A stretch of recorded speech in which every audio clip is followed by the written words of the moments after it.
Bismillahirrahmanirrahim. Assalamualaikum warahmatullahi wabarakatuh.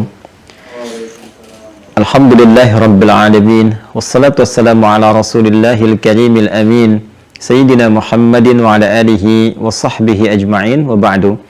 Fa ya ahbaballahi wa ahbaba rasulihi sallallahu alaihi wasallam. Usi nafsi wa iyyakum bitaqwallahi faqad fazal muttaqun. Fala tamutunna illa wa antum muslimun. Faqala ta'ala Ya ayyuhalladzina amanu taqullaha haqqa tuqatih wa la tamutunna illa wa antum muslimun. Yang insyaallah dimuliakan Allah Subhanahu wa taala, keluarga besar Kimia Farma tanpa kecuali, semoga seluruhnya izin mengawali dengan bermohon pada Allah Subhanahu wa taala senantiasa mendapatkan perlindungan, kesehatan dan bimbingan dari Allah Subhanahu wa taala sehingga dapat menata seluruh aktivitas pekerjaan yang diamanahkan dengan tataan yang baik, menghasilkan manfaat dan diridhoi oleh Allah Subhanahu wa taala. Pak Agus Chandra terkhusus tadi yang dalam perjalanan, semoga dimudahkan perjalanan, dibimbing aktivitas, mendapatkan hasil yang diharapkan dan tentunya diridhoi oleh Allah Subhanahu wa taala. Pak Yudi Rangkuti, terima kasih atas sambutan yang disampaikan. Mudah-mudahan jadi tali awal silaturahim di antara kita yang juga mengikat kebersamaan di keluarga besar Kimia Farma. Semoga menjadi keluarga yang baik. Keluarga dalam bahasa Arab disebut dengan ailah.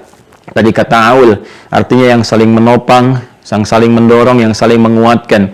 Jadi kalau tadi sudah disebutkan keluarga besar, maka kehidupan keluarga dalam Kimia Farma diharapkan saling menguatkan, saling mendorong, saling menopang, sehingga dengan itu bisa menguatkan etos kerja yang diharapkan. Baik, dengan cepat pertemuan kali ini kita akan mencoba membahas tema yang diamanahkan kepada kami dari DKM Assalam, Pak Arif dan kawan-kawan, tentang etos kerja dan keikhlasan dalam tinjauan Al-Quran dan Sunnah Nabi Sallallahu Alaihi Wasallam secara umum dalam tinjauan Islam. Kita akan membahas dulu beberapa hal terkait tema ini. Mengapa seorang manusia itu mesti bekerja? Ini hal dulu yang harus kita garis bawahi. Kemudian bagaimana cara bekerja yang baik? Kemudian yang ketiga, seperti apa pekerjaan itu punya nilai di hadapan Allah Subhanahu wa taala? Karena penting kita pertanyakan, jangan-jangan puluhan tahun kita bekerja, kita tidak punya nilai, tidak punya bekal dalam penilaian Allah Subhanahu wa taala. Sedangkan hukum mengatakan perpindahan keberadaan kita di setiap tempat itu membutuhkan bekal. Anda sekarang terhubung dengan kita, tadi dikatakan se-Indonesia. Sekarang kalau mau rapat dari Jakarta ke Bandung atau misalnya ke Medan, ke Surabaya, bukankah butuh bekal kita untuk berpindah kepada tempat itu? Bukankah harus ada yang disiapkan dalam menatap perjalanan kita, persiapannya, akomodasinya, dan sebagainya? Jadi Anda bisa bayangkan, berpindah ke tempat yang terbatas saja, masih dalam skala nasional di Indonesia, kita membutuhkan bekal yang cukup untuk menyukseskan pekerjaan kita. Sekarang, kita akan berpindah ke tempat yang lebih jauh lagi, dengan dimensi yang berbeda. Bekal apa yang akan kita bawa? Apakah pekerjaan yang kita tunaikan sekarang ini, materi yang kita dapatkan sampai kemudian kita wafat dan berpindah kepada tempat yang lain, itu adalah bekal yang sesungguhnya yang selama ini kita cari? Seperti apa pekerjaan yang kita lakukan punya nilai di saat yang bersamaan, yang dengan nilai itu menjadi sebuah bekal yang kita bawa pulang. Itu yang akan jadi concern kajian kita di siang hari ini dalam waktu yang sangat singkat dan padat. Mudah-mudahan ada poin-poin yang bermanfaat untuk kita semuanya. Semoga guru-guru kita yang telah mengajar tadi disebutkan Syekh Ali Jabir Allah yarham, dirahmati Allah Subhanahu wa taala, ilmunya bermanfaat kepada kawan-kawan khususnya. Tadi ada Ajim, kemudian juga ada Ustaz Dasad Latif dan yang lainnya. Semoga seluruhnya Allah jaga dengan kesehatan, kemuliaan, memberikan pencerahan untuk warga negara Indonesia khususnya sehingga kita hidup dalam keadaan harmoni. Baiklah, kita mulai dengan tinjauan yang pertama. Kenapa manusia bahkan umumnya mesti bekerja? Baik, manusia disebut dengan manusia itu memiliki 3 unsur utama pembentuknya. Dan ini standar, ya, semua orang memahami, dengan akal kita mengetahui. Disebut manusia tersusun dari 3 bagian. Kalau di kesehatan, di biologi, di kedokteran ada anatomi tubuh, ya. Kalau di spiritual, di keagamaan, di Islam khususnya itu ada anatomi manusia. Disebut manusia ada 3 unsur, ya, yang menyulam kemanusiaannya. Pertama ada fisiknya. Fisik dalam bahasa Arab disebut dengan jism.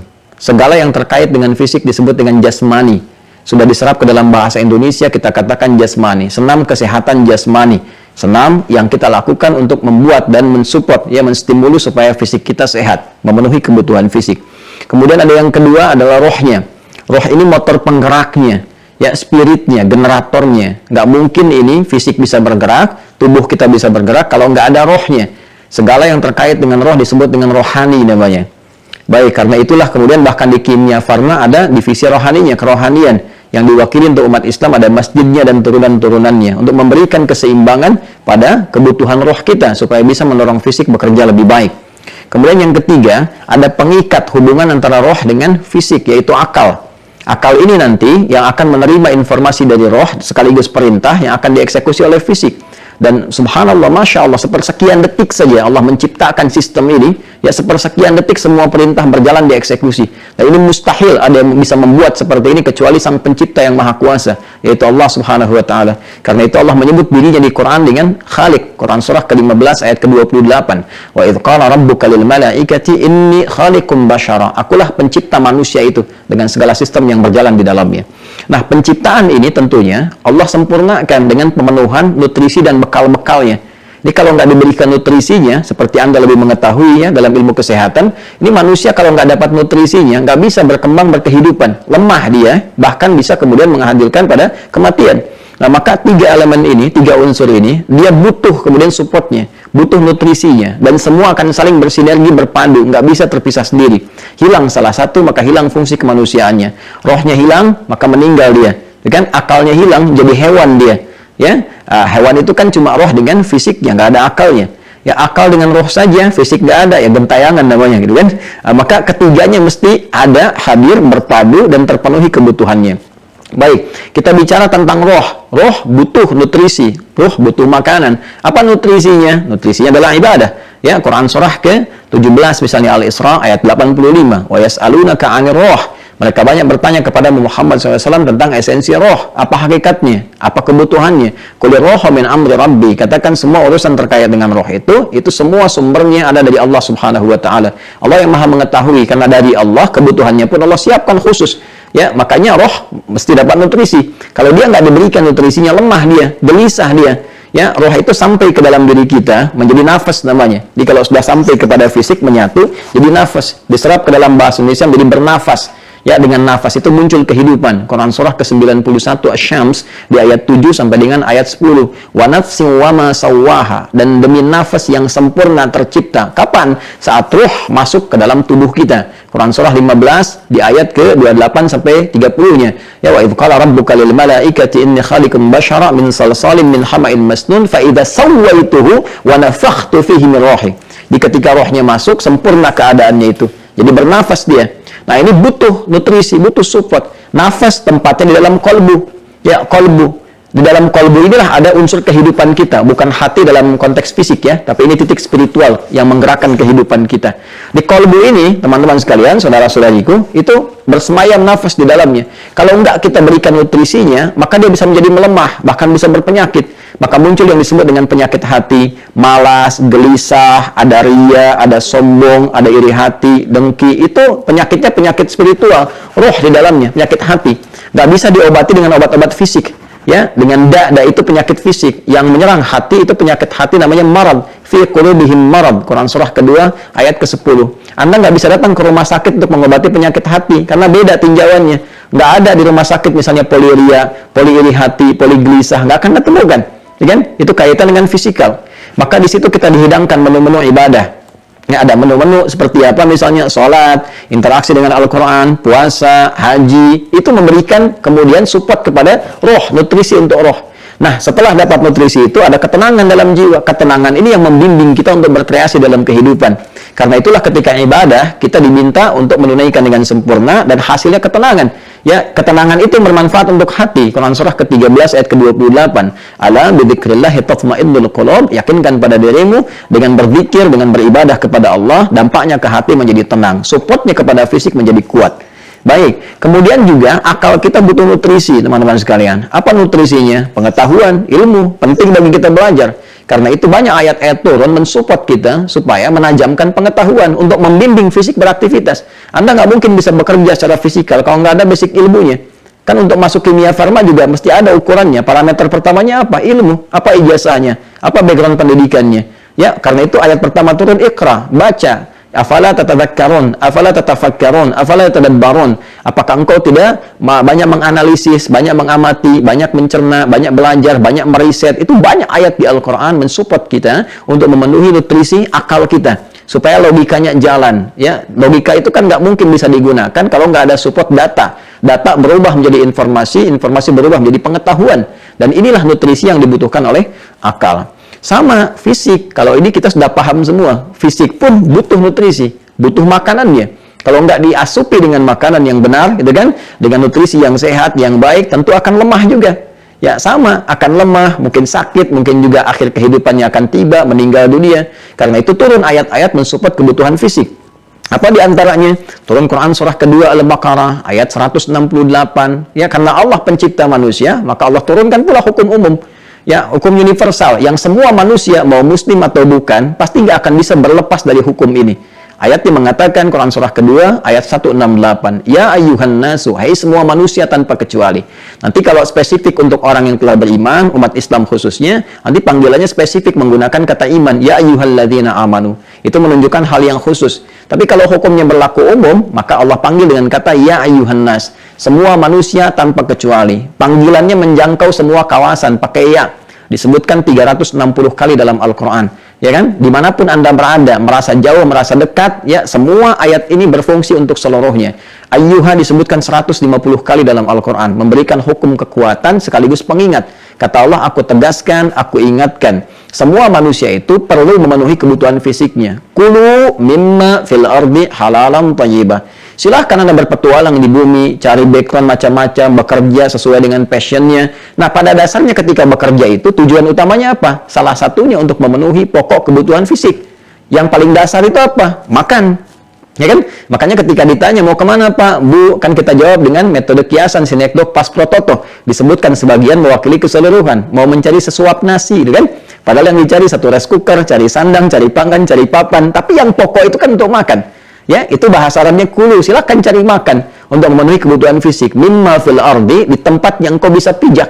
Jadi tersebar di bumi, silakan. Nggak ada di Bandung ke Jakarta, nggak ada di Jakarta ke Medan, nggak ada di Medan di Surabaya. Terus dicari sampai ke luar negeri untuk mendapatkan kebutuhan apa? Fisik. Dengan cara bagaimana? Halalan, mencari dengan cara yang legal. Kalau tidak legal bermasalah nanti.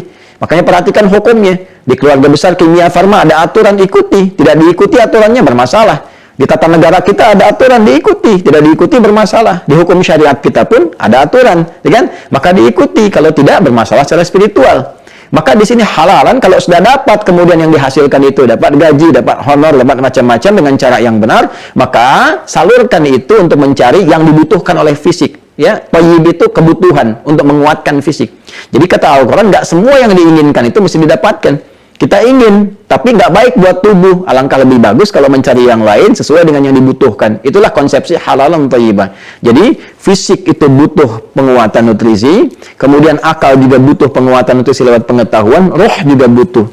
Nah, bagaimana cara yang ideal kita memenuhi kebutuhan itu dalam konteks kita mencari, mendapatkan ya kebutuhan fisik, tapi juga ada kebutuhan rohnya terpenuhi, sekaligus akalnya juga sempurna. Ini akan kita padukan melalui semangat yang kuat. Dalam bahasa Yunani disebut dengan ethos. Ethos itu kan watak, karakter, semangat yang tinggi. Kita tarik ke pekerjaan. Pekerjaan itu kan pengamalan dari perintah Al-Quran. Ya, kata kerja, verb. Ya, kata perintahnya muncul. Ya, kulu, silahkan beraktivitas, silahkan bekerja. Bagaimana kerja yang menimbulkan semangat, seperti apa konsepsinya, dan saat yang bersamaan pekerjaan yang dilakukan memenuhi kebutuhan spiritual yang dengan bekal itulah dibawa pulang menghadap kepada Allah Subhanahu wa taala. Jadi kalau cuma bekal fisik masuk ke mulut, ya kemudian keluar jadi kotoran dan selesai. Dan yang dipakai pun akan usang. Baju yang dipakai saat balita, apakah sekarang dikenakan saat menjadi petugas di kimia farma? Dengan jabatan-jabatan tertentu kan tidak. Jadi semua yang kita kenakan akan berakhir.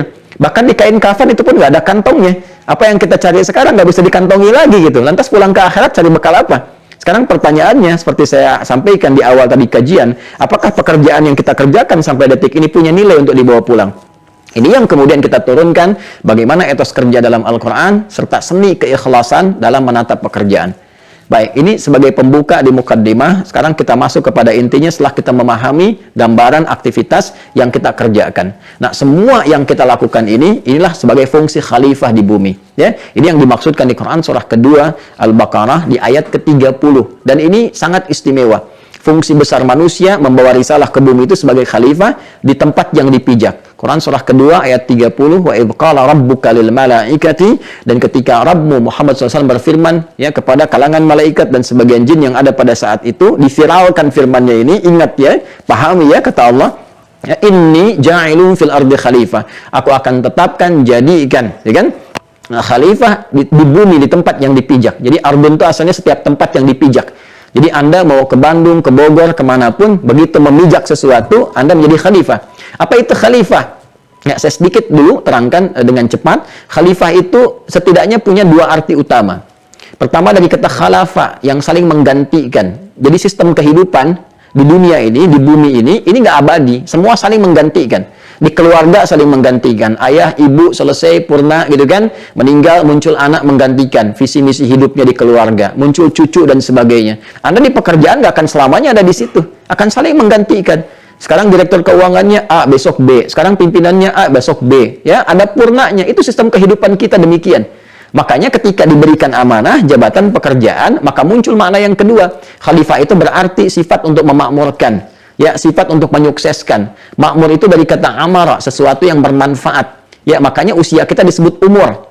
Kenapa disebut umur? Untuk menunjukkan kesan sepanjang diberikan usia, hadirkan yang bermanfaat. Hadirkan yang baik-baik. Ini mata sudah berapa kali dipakai yang tidak bermanfaat. Ya kan? Telinga mendengar yang tidak bermanfaat. Itu tidak ada keberkahan dalam usia. Jadi kalau Anda ditanya berapa umur Anda, itu sekaligus memberikan pesan. Berapa manfaat yang sudah Anda hadirkan selama berkehidupan.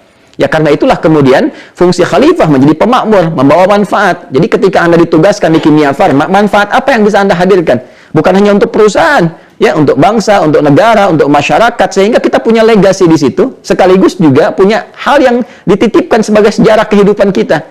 Nanti sisi lainnya sebagai bekal pulang menghadap Allah Subhanahu wa taala. Kemudian punya juga makna kesuksesan, dimanapun bekerja sampai ke titik yang tertinggi. Yang sukses, yang baik, capaian tertinggi. Jangan tanggung, Anda bekerja di mana, capai yang paling tertinggi sesuai dengan background ilmu yang telah kita dapati. Itu risalah keislaman kita. Ya, risalah Al-Quran. Apapun yang kita kemudian diamanahkan oleh Allah untuk kita lakukan, capai dengan capaian tertinggi. Pasang target yang maksimal. Sehingga kita tersupport untuk menampilkan yang terbaik dalam kehidupan. Nah, kaitan dengan etos kerja, semua ini nanti, baik menjadi khalifah, pemakmur, penyukses di setiap tempat yang kita pijak, pekerjaan yang kita lakukan, caranya Allah akan turunkan kepada kita sebagai support untuk mendapatkan hasil yang sangat luar biasa. Keikhlasannya pada bagian yang keduanya. Baik, kita mulai dengan etos dulu. Bagaimana menumbuhkan semangat pekerjaan yang baik untuk menghasilkan hasil yang maksimal baik dunia ataupun akhirat. Baik, teman-teman sekalian, jika diperkenankan saya menyebut dengan teman-teman untuk memudahkan ya. Jadi sesuatu kesuksesan, puncak kesuksesan yang ingin kita dapatkan, ingin kita capai ya, yang belum nampak sekarang ini, itu disebut dengan jannah namanya, ya, jannah. Nah, ini untuk menambah wawasan ya, karena pada umumnya jannah seringkali dipahami, dimaknai dengan surga saja. Ya, pada asalnya jannah itu kesuksesan yang ingin diraih yang belum tampak. Kenapa surga itu dinamakan dengan jannah? Karena itu puncak kesuksesan tertinggi bagi setiap hamba yang belum tampak sekarang. Ya? Nah, dalam Al-Quran pun segala yang ingin kita capai, orang-orang kalau sukses, meraih kebesaran, kehebatan, aset dan sebagainya, termasuk dalam konteks dunia, itu diilustrasikan, dibahasakan oleh Al-Quran telah mendapatkan jannah. Ya, misal kita ingin turunkan ini dalam konteks dunia dulu ya. Nah, jadi kita turunkan konteks dunia, nanti akhirnya konteks akhiratnya. Di sini nanti ada etos, di sini nanti ada ikhlas, gitu kan? Nah, kita ambil contoh misalnya yang teman-teman sering baca di setiap Jumat ya, selain surah Yasin kan ada surah Al-Kahf juga kan? Kalau kita baca surah Al-Kahf surah ke-18 ayat 32 itu sampai 34 kan ada dialog tentang dua orang laki-laki kan? Quran surah ke-18 di ayat 32 dulu saya sebutkan ya. Jadi di surat Al-Kahf itu ada 4 kisah yang menginspirasi. Dianjurkan, disunahkan, dipelajari setiap hari Jumat. Bukan sekedar dibaca. Dibaca dapat pahala bacaan, dipahami dapat inspirasi. Ya kan? Nanti ada kisah para pemuda yang tangguh, gitu kan, mempertahankan iman dan punya kesuksesan dalam aktivitas. Yang kedua kisah tentang dialog dua orang sahabat, yang satu sukses dalam urusan dunia, bisnisnya banyak dan sebagainya. Yang satu lagi soleh secara akhirat. Nanti mereka berdialog tentang keseimbangan, kan? Yang ketiga kisah Nabi Musa yang tetap belajar kepada hamba Allah yang soleh itu Khidir alaihissalam, dan yang keempat tentang Dzulkarnain yang menggenggam dunia di masanya. Nanti ada inspirasi bagaimana kita bisa mendapatkan hal-hal yang telah mereka raih dalam 4 tipe kehidupan yang berbeda tadi. Ya. di sini diceritakan, Allah sampaikan, wadrib lahum mathalar rajulaini, dan berikan kisah kepada mereka ya sebagai contoh inspirasi dalam kehidupan. Jadi Allah telah sampaikan dari 15 abad yang lalu kepada Nabi Muhammad SAW tentang kisah di masa lalu ya, tentang kisah apa? Rajulaini, tentang dua orang sahabat. Jadi dua sahabatan ya kan?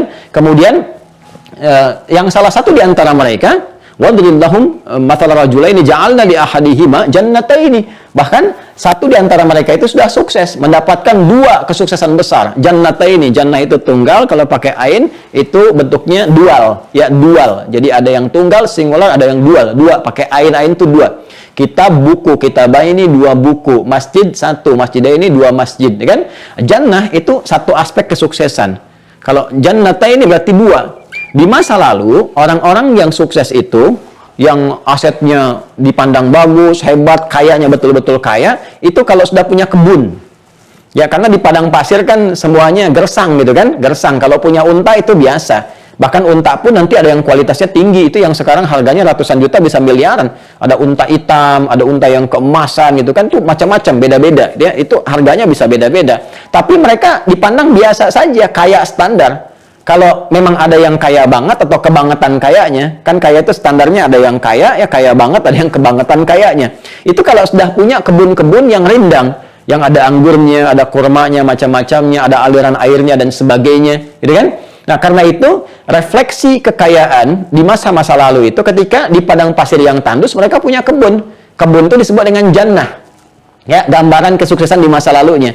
Kalau kita sekarang mungkin bisa direfleksikan kalau unta-unta yang mewah tadi mungkin dengan mobil-mobil yang cukup luar biasa ya, saya tidak perlu sebut sehingga tidak harus mengendorse gitu ya. Mobil-mobil yang mahal-mahal, yang bagus-bagus, aset-aset yang melimpah, rumah yang mewah, taman-taman yang indah, itu digambarkan dengan jannah. Nah, dia itu punya dua kebunnya, bayangkan. Kalau kita sekarang mungkin asetnya banyak, perusahaannya banyak ya, mengalir keindahan banyak hal di dalamnya. Ini sukses. Ya, sukses secara dunianya, sukses. Baik. Namun nanti punya persoalan dalam persoalan akhiratnya. Nanti ini kita bahas kemudian. Ya. Tapi apa standar kesuksesan yang bisa diraih? Ya, sehingga dia bisa mendapatkan apa yang dia hasilkan itu. Ya. Nah, ini masih dalam konteks dunia. Jadi kalau kita masih bicara etos dan kita kaitkan dengan keduniaan, ini hanya akan terbatas kalimatnya pada kerja saja.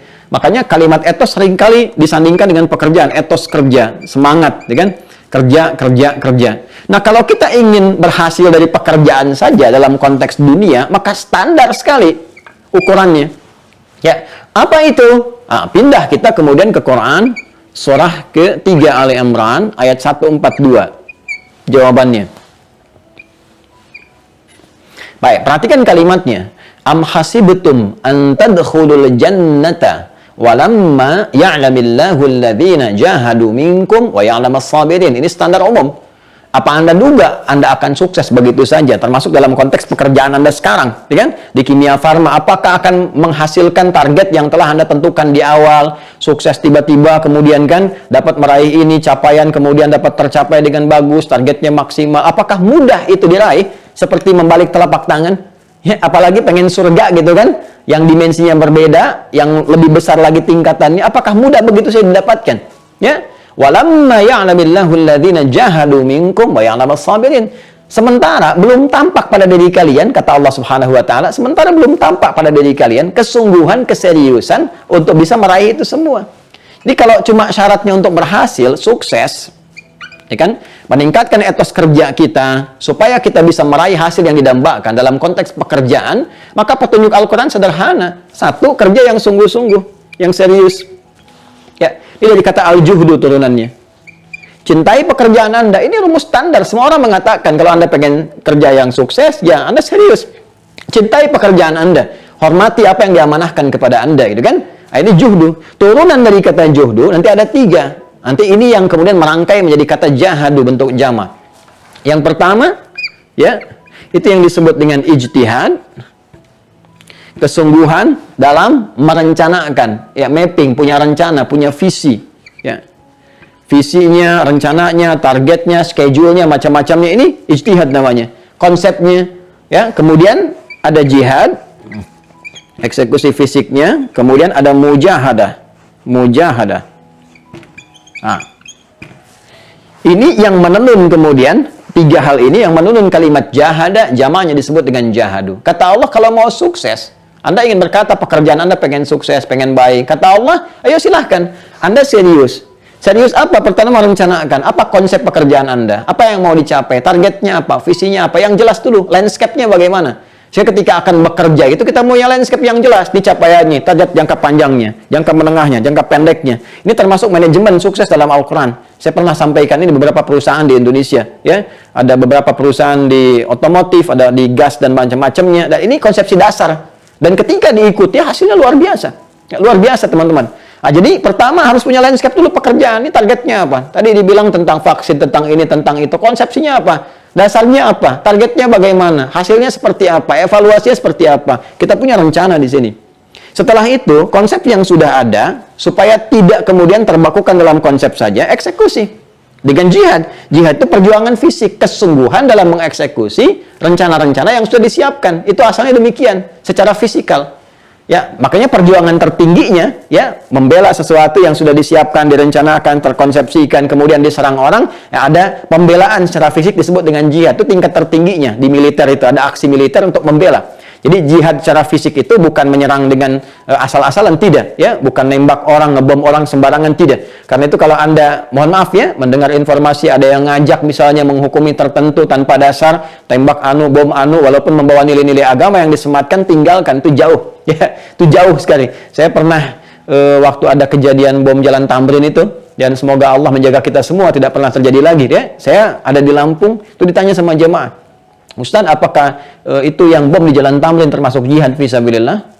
Saya bilang, Mas, sependek pengetahuan saya, jihad fisabilillah itu jihad di jalan Allah, bukan di Jalan Tamrin. Ya, jadi ada konsepsinya, ya, ada ukuran-ukurannya gitu, ada kaidah-kaidahnya. Jadi jihad itu asalnya dia maknanya punya makna umum. Nanti spesifiknya terkait dengan pembelaan-pembelaan izzah.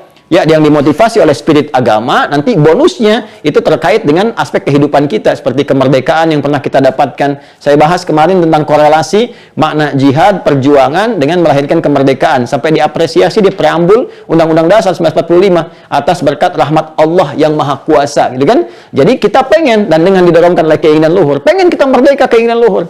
Ya, beratus-ratus tahun, sudah masanya lama, tapi rahmat dan berkat Allah belum turun. Begitu kita berjuang dengan sungguh-sungguh, turunlah itu.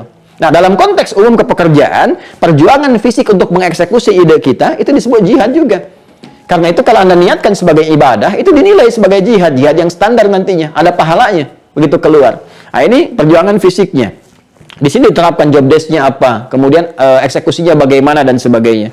Terus jangan dikira ini mudah. Ya, kadang-kadang ada tantangan yang muncul dalam jiwa kita juga.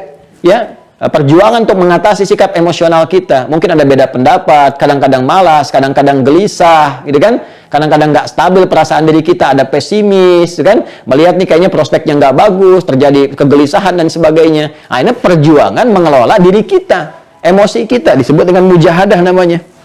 Ya, ini aspek emosinya, perjuangan mengelola emosi kita, perasaan kita, jiwa kita. Ini kalau kita bisa kelola ini semua, ya, emosinya bagus, saling mengikat dengan baik, nggak ada nanti kecemburuan antara staf satu dengan yang lainnya, ada bagian divisi tertentu yang memberikan ketenangan kepada jiwa, pekerjaan ditata, evaluasinya bagus, ada R&D-nya, research and development-nya, kemudian ada evaluasinya, semua bergerak bersamaan, sungguh-sungguh, tinggal satu poin lagi, sabar. Ya, Anda kerjakan dengan baik, prosesnya dijalani dengan maksimal, ditunggu, sabar, telah berikhtiar, muncul wa ya'lamas sabirin, ditutup dengan sabar. Dan semua konsepsi ini dikerjakan oleh siapapun, mau yang beriman, yang tidak beriman, ini serius dikerjakan sukses. Ya, betapa Thomas Alva Edison, berapa banyak percobaan, kemudian dia bersabar dengan itu, ya kan? Dan dia menghasilkan sesuatu yang sekarang kita bisa rasakan. Kalau kita mau mengambil non-muslim sebagai contoh, ya, kalau yang muslim banyak sekali, bahkan jadi inspirasi ke barat. Bagaimana Avicenna itu sabar dari mulai menghafal Quran, dari mulai belajar otodidak, kemudian sampai ke belajar di kedokteran, sampai sekarang menginspirasi. Ya, Averroes dengan pemikirannya, beliau seorang dokter bedah. Ibnu Rusdi itu dokter bedah itu. Ya, Ibnu Sina kapital selekta kedokteran beliau kuasai, tapi jangan salah, beliau pun ahli Quran, hafal Quran, tahu tafsir, tahu hadis. Kalau lupa salat 2 rakaat atau mengingat, ya, itu paham teori kedokteran. Ibnu Rusdi itu dokter bedah, ahli tafsir, ahli fikih, dan punya kitab namanya Bidayatul Mujtahid, dibahas sekarang di hampir semua strata pendidikan di Timur Tengah, bahkan di Indonesia, bahkan sekarang di masjid-masjid. Ya, kita punya Al-Kindi, Al-Khawarizmi, Al-Battani, gitu kan, Jabir bin Hayyan dan sebagainya. Itu kalau kita serius, sukses. Nah, jadi kalau Anda bertanya, bagaimana meningkatkan etos kerja dalam pandangan Al-Quran, kalau raihan hanya sekedar pekerjaan saja, ini, Anda seriuslah bekerja. Kan? Serius bekerja, landscape-nya yang baik, visinya bagus, ini standar, kita pun sudah tahu. Ya, tinggal prakteknya berjalan nggak sepenuhnya seperti itu. Nah, sekarang pertanyaannya, apakah semua pekerjaan yang dihasilkan dengan konsepsi ini otomatis juga melahirkan nilai di hadapan Allah Subhanahu wa ta'ala? Punya nilai nggak? Ya kan? Jadi bekal nggak kita untuk menghadap Allah? Atau nilainya dunia saja? Nah, kan sementara kita mengetahui bahwa kita itu kan sifat kehidupan kan selalu berganti, berpindah. Kan sampai ujungnya nggak pindah lagi. Ujung yang nggak pindah lagi disebut dengan akhirat namanya ini. Ujung yang tidak pindah lagi. Selama di dunia berpotensi pindah. Tidurnya sekarang di kasur, besok di sofa. Kadang di rumah, kadang di kantor. Itu sifat dunia biasa. Kan bahkan pindah tempat. Sekarang di Bandung, besok di Jakarta. Itu dunia. Dan itu butuh bekal. Nah, sekarang nanti pada saatnya kita akan berpindah ke alam yang nggak ada pindah lagi, yaitu akhirat. Bekalnya pun berbeda. Untuk mendapatkan bekal ini perlu nilai. Ya, perlu nilai yang berbeda. Jadi saat dikerjakan, saat yang bersamaan, dia punya nilai akhiratnya. Nah, konsepsi untuk menjadikan pekerjaan dunia yang saat bersamaan punya nilai akhirat, itu disebut ibadah namanya. Jadi jangan dibatasi ibadah itu pada konsep ritual saja, semacam sholat misalnya, ya itu ritual. Baca Quran itu ritual, tapi jangan lupa ada ibadah juga yang praktikalnya terkait dengan tata kelola kehidupan kita. Secara sosial, ya itu semua pekerjaan kita berpotensi di ibadah. Karena Allah pun sudah menegaskan. Anda bertanya konsepsi ibadah dalam Al-Quran, ya konsepsi berkehidupan. Allah turunkan Quran surah ke-51 Adz-Dzariyat di ayat 56. Wa ma khalaqtul jinna wal insa illa liya'buduni. Dan tidaklah aku jadikan seluruh aktivitas manusia itu apapun yang dikerjakan kecuali dia punya tujuan menjadikannya sebagai ibadah kepadaku. Jadi sebetulnya semua pekerjaan kita itu yang bernilai baik itu bisa menjadi ibadah. Ya. Dan saat semua menjadi ibadah ini, teman-teman sekalian, maka pekerjaan kita akan punya nilai, ya, punya perubahan warna, punya pandangan tersendiri dari Allah. Pekerjaan dalam bahasa Arab disebut dengan amal namanya. Amal. Amila ya'malu amalan. Amal. Amal itu pekerjaan. Ya, kerja itu amal. Saya sedang beramal, sedang bekerja namanya. Oke? Okay?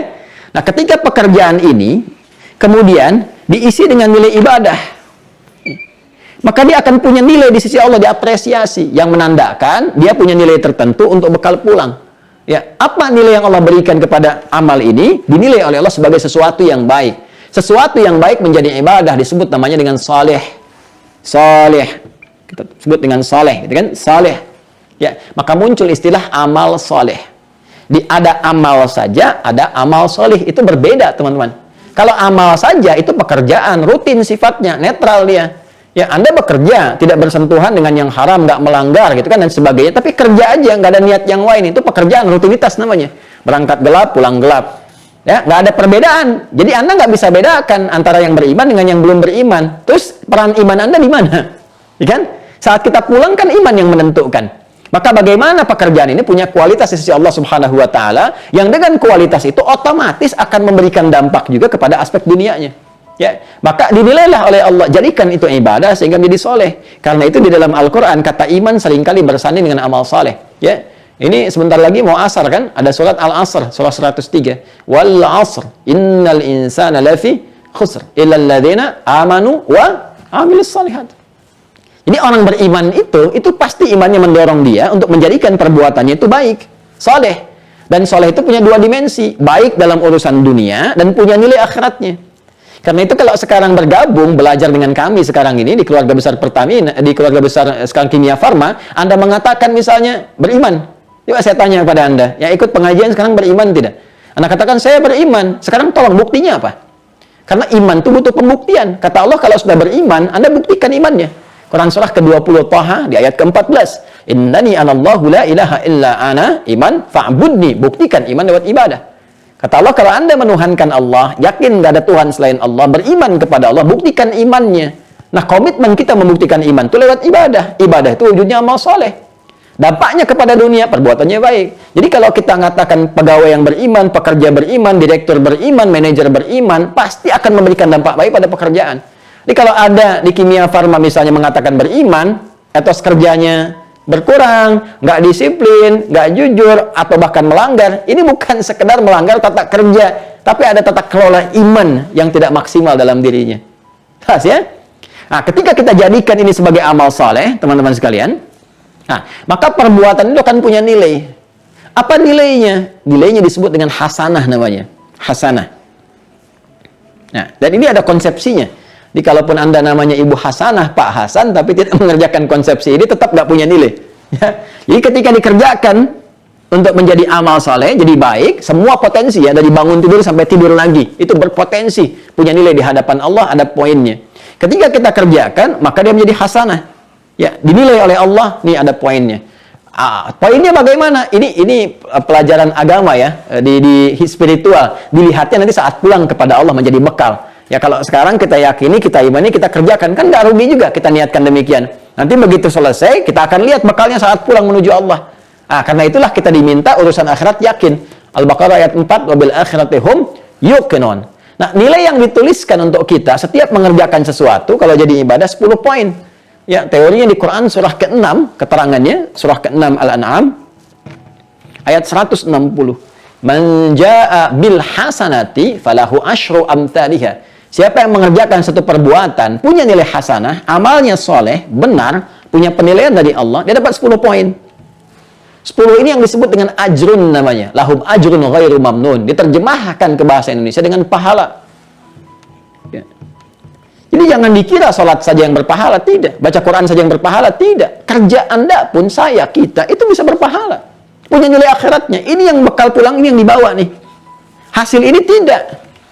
Makanya kita katakan telah meninggal dunia. Bukan hanya kita yang meninggalkan dunia. Semua perangkat dunia tinggal. Semua tinggal.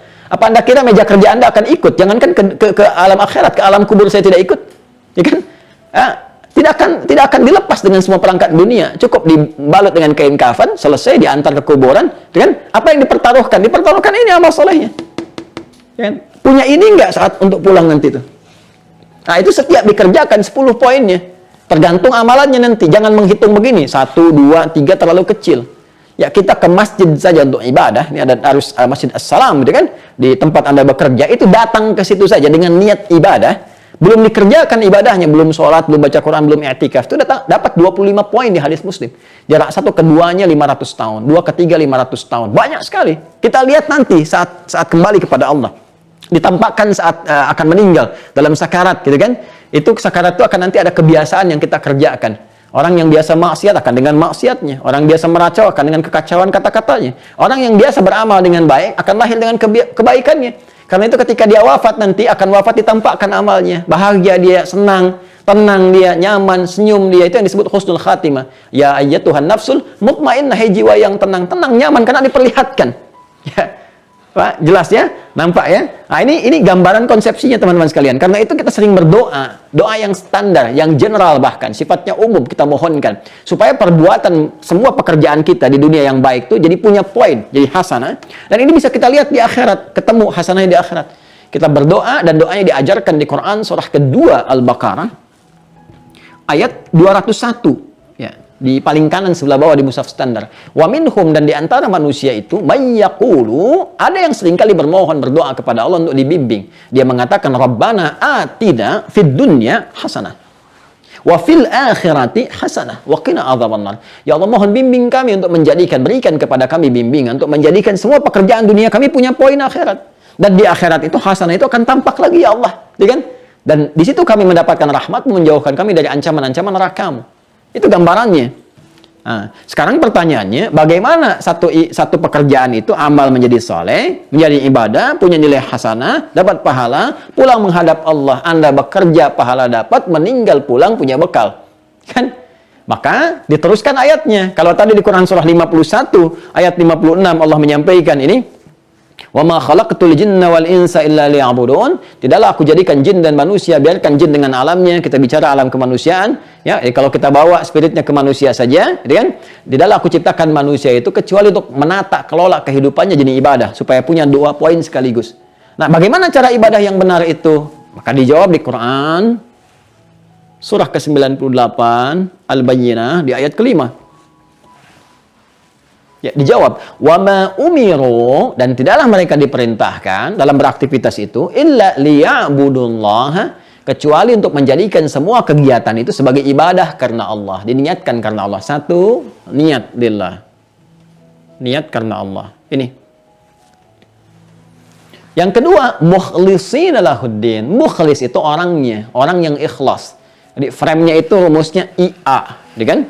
IA, kalau ada IA itu frame-nya, keadaannya. Orangnya itu rumusnya MUI, MUI.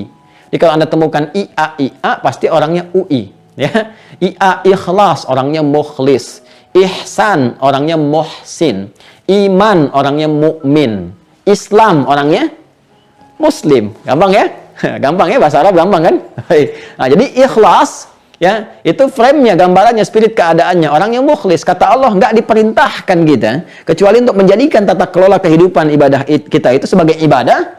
Ya, pertama niatkan karena Allah, kedua tunaikan dengan ikhlas. Ya, ini dikuatkan di hadis Nabi riwayat Al-Bukhari, Kitab Bad'ul Wahyi, nomor hadis yang pertama. Ya, dari Umar bin Khattab radhiyallahu taala anhu, beliau menyampaikan qala Rasulullah sallallahu alaihi wasallam bersabda, perhatikan kalimatnya, innamal a'malu, sungguh semua jenis perbuatan itu. A'mal jamak dari kata amal.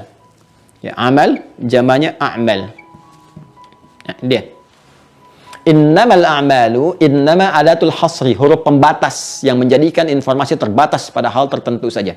Oke? Baik, innamal a'malu, sungguh semua pekerjaan itu yang kita tunaikan, yang baik-baik, ya, terbatas bin niat kepada niatnya. Jadi, semua pekerjaan kita itu akan menjadi apa dinilai oleh Allah bergantung pada niat kita. Ya.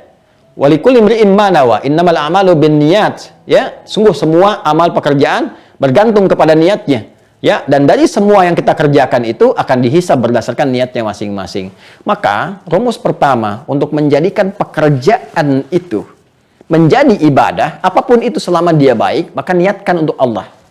Bekerja lillah. Ya, bukan hanya mencari dunia. Jadi kalau cuma sekedar cari dunia, jangankan kita yang beriman, yang belum beriman pun itu bisa melakukan itu. Mesti ada bedanya. Ya betul, nanti feedbacknya dunianya dapat. Ya, karena nanti meniatkan karena Allah berarti menjaga hukum-hukum Allah. Ya, nggak sembarangan akan kelihatan. Saya bekerja niat karena Allah, bukan cuma mencari pekerjaan, dapat gaji, dapat posisi. Kalau itu hanya sekedar dunia, itu standar dari yang pertama. Yang lain juga bisa.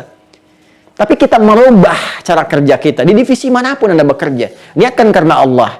Begitu diniatkan karena Allah, maka semua yang dikerjakan dapat poin tadi. Dan hukum berlaku. Apa yang berlaku dalam hukum itu, Anda akan tampakkan niat itu lewat perilaku. Maka ketika Anda lakukan pekerjaan itu karena niat karena Allah, Allah katakan, kamu ya, adil dalam pekerjaan, jujur dalam bekerja, jangan korupsi, jangan menipu, kan? Jangan berbuat curang. Ayatnya ada semua. Bahkan nanti ada surah Al-Mutaffifin, kan? Untuk yang perbuatan curang dilarang. Ada ayat jangan korupsi di Al-Maidah itu, as-sariqu was-sariqatu faqta'u aydiyahuma jazaa'an bima kasaba. Jadi kan, kalau korupsi, kalau engkau mencuri, aduh lebih baik potong tangan aja deh kata Allah. Jadi kan, ini sindiran yang tajam sekali karena tangan diciptakan bukan untuk berbuat buruk kata Allah. Jadi kan, jadi kalau orang benar-benar niat ibadah, nggak akan tergerak untuk nyogok, nggak akan tergerak untuk korupsi, ngambil yang tidak berhak dan sebagainya. Bekerja, etos kerjanya naik tinggi. Jadi dengan ikhlas, dengan kita berniat benar karena Allah itu feedbacknya kepada aspek dunia itu akan tinggi. Silahkan Anda lacak dalam sejarah, dan ini pelajaran terbaik kita. Semua orang-orang Islam yang beraktivitas, kan, dengan semua niat pekerjaan lillah, sukses. Mau jadi apapun, birokrat, diplomat, pengusaha, pedagang, macam-macam. Yang Uthman bin Affan sukses, Abu Bakar As-Siddiq sukses, Abdurrahman bin Auf sukses. Itu kalangan-kalangan para niagawan, kan? Ya, para hartawan yang sangat luar biasa. Dan itu dahsyat. Hartanya datang terus, sukses bisnisnya dan sebagainya. Ya, kapan mereka bisa sukses? Ketika meniatkan pekerjaannya karena Allah. Itu omsetnya 2 kali lipat, bahkan berlipat-lipat dari ketika mereka sebelum beriman. Apapun itu. Pengetahuan ada, yang di militer ada, ya macam-macam, semuanya sukses, bahkan membangun peradaban. Ya, Spanyol, Andalusia ketika sukses 7 abad jadi peradaban, mercusuar dunia, terutama ke Eropa pada masa itu. Ya, apa yang menjadikan itu sukses? Kan awalnya dunia juga ada, dibangun ada, arsitek banyak. Tapi ketika nilai iman masuk, diniatkan karena Allah, berubah. Sesuatu yang dahsyat. Dan makmur. Ya, karena hukum dijaga. Itu nikmat pekerjaan demikian. Kalau nggak percaya silahkan praktekkan sesama muslim di Kimia Farma, teman-teman. Jaga, gitu kan? Niatkan sebagai ibadah, jaga hukum-hukum Allah dengan benar yang standar dalam kehidupan. Ya, saling bersabar, mengingatkan kepada kebaikan, saling motivasi, saling support, saling membantu. Di Al-Maidah itu kan ya, jelas konsepsinya wa ta'awanu 'alal birri wat taqwa, saling membantu pada kebaikan. Mungkin divisi ini butuh bantuan kita tolong dengan niat ibadah, saling mensupport. Kuat. Ya. Kemudian kita jaga supaya ini tidak luntur. Tepikan segala hal yang bisa mengotorinya. Kalau saya gambarkan, saya punya misal air bening, dan tercampur ada pasir misalnya. Kemudian saya ingin ekstrak supaya ini keluar. Ya, nggak bercampur lagi. Saya keluarkan tuh, saya pisahkan. Nah, itu ketika saya tanggalkan, saya pisahkan, saya hilangkan, ya, sehingga menjadi murni, bersih lagi, itu khalis namanya. Khalis. Prosesnya disebut akhlas. Sifatnya disebut ikhlas. Jadi ikhlas itu asalnya membersihkan, menghilangkan segala campuran-campuran yang bisa memberikan warna, memengaruhi atau merubah pada sesuatu yang bening, yang murni sebelumnya. Jadi kalau kita bicara ikhlas dalam meningkatkan etos kerja, bekerja karena Allah Subhanahu wa taala, maka ikhlas dalam menjaga niat kita. Ikhlas dalam menjadikan pekerjaan sebagai ibadah. Jadi ketika Anda diberikan amanah misalnya di Kimia Farma atau dalam tugas manapun, ya, saya mau meningkatkan etos kerja, ikhlas, maka mulai tunaikan dengan semangat, tatibnya apa, capaiannya apa, niatkan sebagai ibadah, hukum Allah dijaga, ada hukum yang terkait dengan sosial di pekerjaan kita, gitu kan? Maka ini nggak boleh, jangan lakukan. Ya, jangan khawatir teman-teman sekalian, rizki itu udah diatur. Rizki yang belum diatur, rizki sudah diatur. Yang belum jelas itu keberkahan dan muara hidup kita. Anda mau mengerjakan dengan cara apapun, dapatnya nggak akan mengurangi kuantitas yang sudah Allah tetapkan. Cuman kualitasnya yang berbeda. Ya, jadi kalau kita kerjakan dengan jujur pun, Allah telah atur rezeki itu tetap. Semua manusia dapat bagiannya sempurna sampai kita meninggal. Ada yang 1 miliar, 100 miliar, 1 triliun. Kelihatan di awal banyak dapat itu sama aja, nggak akan melebihi kuota yang telah Allah tetapkan. Cuma keberkahannya akan beda.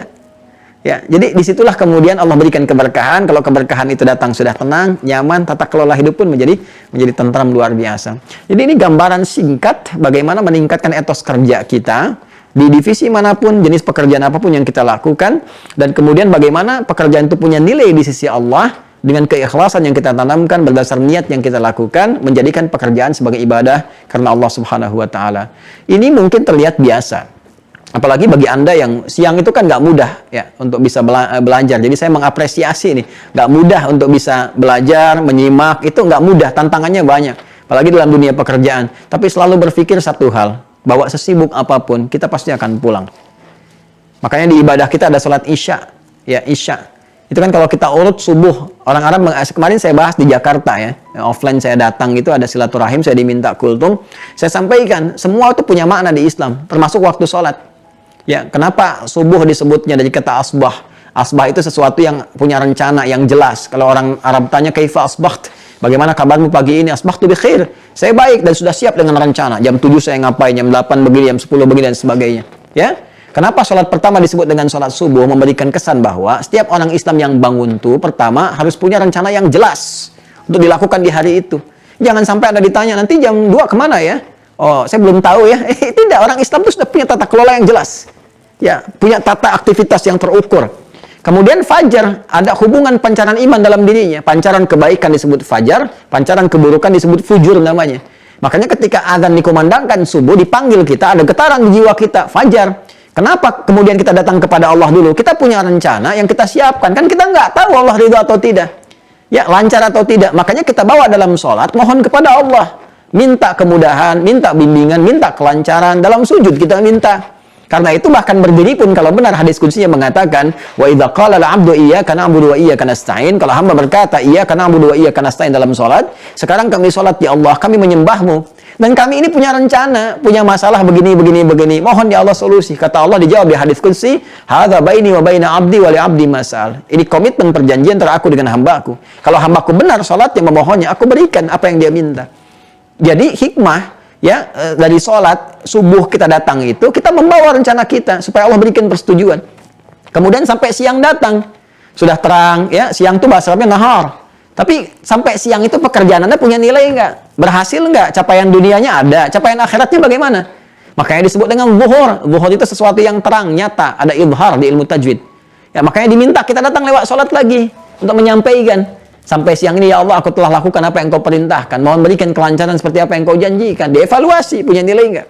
Sampai sore. Sore itu bahasa Arabnya masa. Ya, tapi jangan-jangan sampai sore pun ada waktu yang belum tergunakan dengan baik jadi ibadah. Saya mau tanya ya, mohon maaf ya. Dari tadi bangun saja sampai sekarang jam 2 kurang seperempat, berapa yang jadi ibadah? Tuh. Jadi kalau saya berikan gambaran kepada Anda diberikan modal nih, ya, oleh Kimia Farma misalnya. Modalnya 24 juta, Anda diminta untuk mengelola. Kita ambil yang kecil dulu ya, 24 juta, Anda diminta mengelola. Anda balik ke perusahaan cuma bawa 20 juta. Rugi kan 4 juta? Ya. Maka pimpinan akan menilai ada yang kurang nih. Sekarang Allah yang menciptakan kita semua kasih kita 24 jam momentum untuk diisi beraktivitas. Aktivitas ini mesti punya nilai sebagai bekal pulang saat kita meninggal pulang kepada Allah. Nah, momentum yang diberikan untuk diisi beraktivitas itu asar namanya. Makanya muncul surah Al-Asr untuk memberikan kesan kepada kita jangan sampai rugi ketika engkau mengisi waktu itu dengan aktivitas yang tidak benar. Jadi rugi nantinya. Nama manusia yang ditunjuk untuk mewakili aktivitasnya disebut insan namanya. Disebutkan 65 kali dalam Al-Quran. Maka perhatikan surah 103 Al-Asr. Wal Asr. Kata Allah, demi waktu, momentum yang aku berikan pada manusia untuk mengisi dengan beraktivitas. Innal insana lafi khusr. Sungguh manusia yang beraktivitas dari bangun tidur sampai tidur itu berpotensi rugi. Karena aku berikan modal 24 jam dalam sehari sampai datang ajal. Tapi dia tidak gunakan itu untuk menata aktivitas sehingga punya poin pulang. Kan? Makanya Allah katakan illa kecuali illalladzina amanu wa amilus shalihat. Tuh, muncul lagi. Kecuali orang yang mengisi itu dengan iman, pancaran iman itu mendorong dia berbuat baik, jadi ibadah, jadi amal soleh. Nah, sekarang pekerjaan Anda, saya, kita, sampai hari ini, siang ini, jelas kan jadi ibadah? Kalau nggak diingatkan asar, jangan sampai rugi. Kenapa? Karena sesibuk apapun, pasti ada masa purnanya, maghrib. Maghrib itu matahari pun tenggelam. Maka pekerjaan kita pun akan tuntas. Ya, pada puncaknya isya. Ada asya, ada isya. Sekarang masih asya, mencari ma'isyah. Asya itu masih bergerak, aktivitas kerja. Itu saya lihat, Masya Allah, ada yang pegang dokumen, tanda tangan, ini, itu, ya, ada yang berhubungan. Itu masih aktif. Nanti ada tiba waktunya isya, harokat pindah dari fathah ke kasrah. Kasrah itu artinya tanggal, hilang, selesai. Anda sesibuk apapun akan tuntas. Saya pun akan selesai. Begitu selesai kita istirahat, terpejam. Dan kita tidak tahu apakah itu pejam terakhir atau pejam sementara yang akan membangkitkan kembali untuk memberikan bekal tambahan kita sebelum pulang. Karena itu sesibuk apapun, pasti kita akan pulang. Kita akan kembali. Penting bagi kita dan terima kasih diberikan kesempatan kita untuk mengaji, ya, dan macam-macam. Saya tidak minta apapun dari teman-teman sekalian. Ya, saya hanya mengingatkan untuk risalah yang dibawa bahwa satu saat kita harus mengisi dengan nilai kebaikan dan manfaatnya ada untuk urusan dunia kita, dunia dan akhirat. Ada keseimbangan di dalamnya. Itu yang dimaksudkan dengan etos kerja dalam Al-Quran, menjaga menjadi ibadah dengan nilai keikhlasan, dan semoga dengan apa yang disampaikan, setidaknya memberikan tambahan-tambahan yang berkah-berkah keilmuan, yang dengan itu memberikan dorongan kita untuk beramal. Nanti penerimaannya akan beda-beda. Ya, mungkin ada yang diterima masih biasa, nanti dalam keadaan-keadaan yang sedang teduh, terenungkan kembali. Ya, ada yang cepat nanti kemudian, ada yang mengevaluasi dan sebagainya, itu kembali kepada keadaan diri masing-masing. Tapi kita saling mendoakan supaya Allah berikan kepada kita jalan kehidupan yang baik, hayatan thayyibah, dan akhir yang mulia, husnul khatimah. Demikian, Allahumma taqabbal minna innaka antas sami'ul alim wa tub 'alaina innaka antat tawwabur rahim. Rabbana atina fid dunya hasanah wa fil akhirati hasanah wa qina adzabannar. Allahumma ij'alna min ahlil Qur'an waj'al al-Qur'ana sahiban lana fid dunya wa syafi'an lana fil akhirati ya arhamar rahimin. Ij'al baqiyata hayatina hayatan thayyibah wa akhir wafatina husnul khatimah. Wa sallallahu ala sayyidina Muhammad wa ala alihi wa sahbihi ajma'in. Wa akhiru da'wana subhanakallahumma wa bihamdika nashhadu an la ilaha illa anta nastaghfiruka wa natubu ilaik. Walhamdulillahi rabbil alamin. Assalamualaikum warahmatullahi wabarakatuh.